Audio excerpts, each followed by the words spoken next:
Et vitam venturi seculi, et dans la vie à venir pour les siècles, la vie éternelle, la vie avec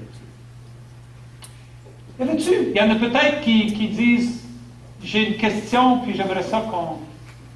On va lire avec le rapport rendu quand on dit descendu aux enfers. Ah oui, on parle de Jésus descendu aux enfers. Oui. Moi, j'avais une adolescente à un moment donné, elle dit, si Jésus est parfait, Jésus, comment il fait qu'il est aux enfers? Oui. Elle s'est beaucoup questionnée face à ça. Oui. Donc, on n'a pas tout le temps les bonnes réponses. Oui. Alors, c'est là où c'est très important de distinguer le mot les enfers et le mot l'enfer. OK? C'est deux mots différents. Les deux mots ont deux sens. Si tu ouvres un dictionnaire et tu regardes la définition de l'enfer, et ensuite au singulier, tu regardes la définition de enfer au pluriel, tu vas voir, ils ont deux sens très différents. Donc, l'enfer, c'est le lieu, c'est hell, on dit en anglais, hell. C'est pas le lieu, c'est l'état de complète séparation de Dieu définitive. On croit que comme Dieu nous a donné la liberté, cette liberté-là implique la possibilité de refuser son amour de façon définitive. Ça, c'est l'enfer. C'est le résultat du mal complet. Du mal complet. Les enfers, c'est ce que je disais, c'est ce que les Juifs croyaient.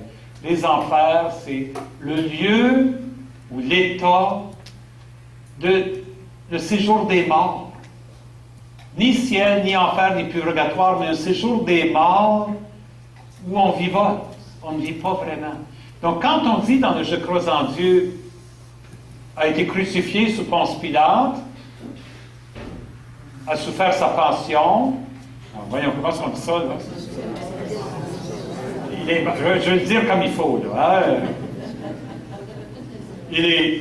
Attendez une minute. C'est parce que je me trompe entre le grand Je crois en Dieu et le petit, hein? Je crois en Jésus-Christ. Voyons, le Fils unique... non, soyez, je suis rendu dans le grand, là. Dites-moi ça, là. Et en Jésus-Christ, son Fils unique, notre Seigneur, qui a été conçu du Saint-Esprit, aidé de la Vierge Marie, a souffert sous Ponce Pilate, a été crucifié, est mort et descendu aux enfers. Hein? Ah, enseveli, OK. Ah, j'ai oublié, peut-être ça. Il a été crucifié, il est mort, il a été enseveli, il est descendu aux enfers. Qu'est-ce qu'on est en train de dire quand on dit ça, là? C'est comme si on était en train de faire 4 grands coups de marteau.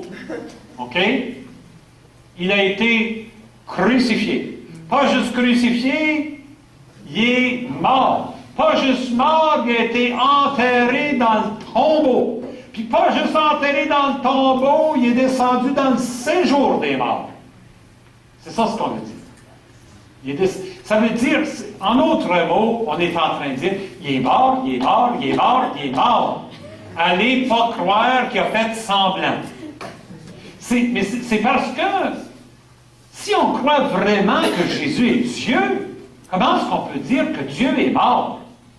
Si on y pense sérieusement, là, c'est comme une contradiction.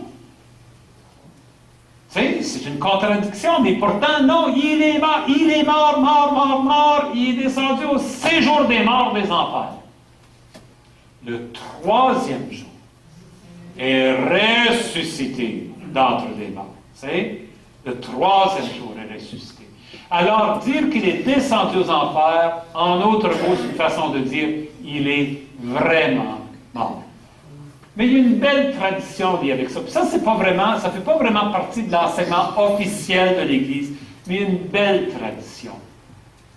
Que dans le séjour des morts, il est allé chercher tous ceux qui étaient là, puis il leur a dit, venez-vous-en avec moi.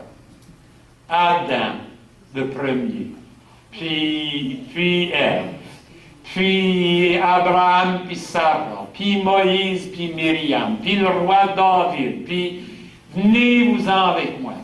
Venez-vous-en avec moi. Il a comme détruit le séjour des morts, puis ouvert la porte à l'éternité du ciel.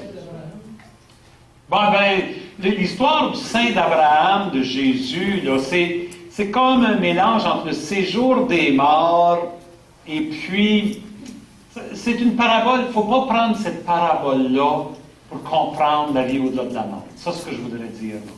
Tu sais, l'histoire du pauvre Lazare qui meurt et puis le riche qui souffre et puis qui dit « Envoie donc quelqu'un parler avec... » Il ne faut pas prendre cette histoire-là. Jésus ne se sert pas de cette parabole-là pour enseigner qu'est-ce qui arrive après la mort. Il est en train de se servir de cette parabole-là pour inciter les gens à réfléchir sur comment ils vivent, parce que la façon qu'ils vivent aura un impact sur qu'est-ce qu'ils vont connaître après la mort. C'est ça ce qu'il est en train de dire. Alors, c'est dans ce sens-là. Mais il se sert de ces traditions-là. Vous savez, il y a une vieille tradition aussi. Là, ça c'est vraiment... Avez-vous déjà vu des images ou des statues d'une croix avec Jésus dessus? Puis au pied de la croix, il y a un crâne avec des ossements. Avez-vous déjà vu ça? Vous savez d'où ça vient, ça? C'est une tradition qui vient du Moyen-Âge. Il n'y a aucun fondement à cette tradition-là. N'allez pas y croire. Mais c'est une belle tradition. C'est une belle parabole. Parce qu'à un moment donné, on a dit, Jésus, sa croix a été plantée là où Adam avait été enterré. Et sa croix, c'est le nouvel arbre de la vie. Voyez? Parce que Adam, il avait été banni, puis Ève, il avait été banni de l'Éden, donc il n'y avait plus accès à l'arbre de la vie. L'arbre de vie, c'est la croix de Jésus. Et le crâne et les ossements, c'est le crâne et les ossements d'Adam, qui dans le fond représente toutes nous autres. Et la croix de Jésus, elle est plantée sur notre mort, pour qu'à partir de notre mort jaillisse la vie. Ah, c'est beau, hein, comme tradition, c'est de là que ça vient. Mais c'est juste une belle histoire. Y a-t-il d'autres? Oui. C'est juste une réflexion sur notre foi catholique. Je trouve que ce qui m'inquiète un petit peu, puis je vous ai écouté hier soir, c'est sûr que ça m'a laissé. Les années passées, c'était bien clair. On était dans une cour avec une clôture, on savait les règlements, on savait ce qu'il fallait faire pour son père. Oui. Aujourd'hui, avec tous les enseignements, c'est devenu très vague. Ce qui m'inquiète, c'est qu'on marche, on chemine dans une voie des catholiques où c'est très vague. À côté de nous autres, il y a les non-croyants, les non-chrétiens. Puis pour eux autres, ils savent exactement ce qu'il faut dire pour défaire notre foi. Oui. Alors, oui, je comprends ce que vous dites. C'est une très, très bonne question. Je ne sais pas si vous avez compris ce qu'elle dit. Autrefois, les choses étaient toutes claires. Noir sur blanc, puis faites ci, faites ça, faites pas ci, faites pas ça, voici les conséquences, etc. Hein? Mais vous savez, autrefois, c'est dur, j'aime pas ça, je ne veux pas juger le passé, parce que dans le passé, on a fait du mieux qu'on pouvait. Mais autrefois, la plupart des grands pasteurs de l'Église considéraient que les baptisés, croyants, ordinaires, c'est vrai, n'avaient pas beaucoup d'éducation, n'avaient pas l'occasion de lire, de réfléchir. La plupart d'entre nous, tu sais, moi je regarde mes grands-parents, si on fait la 2e année, c'est tout. Tu sais, mon grand-père ne pouvait pas écrire, il pouvait compter en anglais, pas en français. Tu sais, parce qu'il avait fait, je pense, sa 2e année dans une école anglaise. Tu sais. Alors, les pasteurs de l'Église disaient, alors il faut enseigner comme si on enseigne à des enfants. Avec des images très simples, des formules très simples, où tout est noir et blanc, où tout est clair. Parce que pour un enfant, c'est comme ça. Un enfant, tu ne peux pas raisonner avec un enfant. Un enfant, il faut dire, tu fais ça, tu fais pas ça. L'enfant dit, pourquoi? Parce que je l'ai dit. Pose pas de questions. Et malheureusement, dans l'histoire de l'Église, pendant trop longtemps, ça a été un peu comme ça. Et nous sommes de cette génération-là, nous sommes à la fin de cette génération-là, de ceux qui ont vécu avec cet héritage-là. Parce qu'à un moment donné, quand tu commences à grandir, tu commences à te poser des questions, les réponses de l'enfance ne sont plus suffisantes. Les réponses de l'enfance ne sont plus suffisantes. Parce que là, tu commences à te dire, tu te poses des questions comme, ça veut-tu dire qu'une personne qui guérit d'une maladie, c'est parce qu'elle est croyante, puis l'autre n'est pas croyante? Donc, cette personne-là a moins de foi que l'autre? Ça veut-tu dire que cette personne-là, parce qu'elle prie, elle va gagner la loto, puis celle-là ne va pas gagner?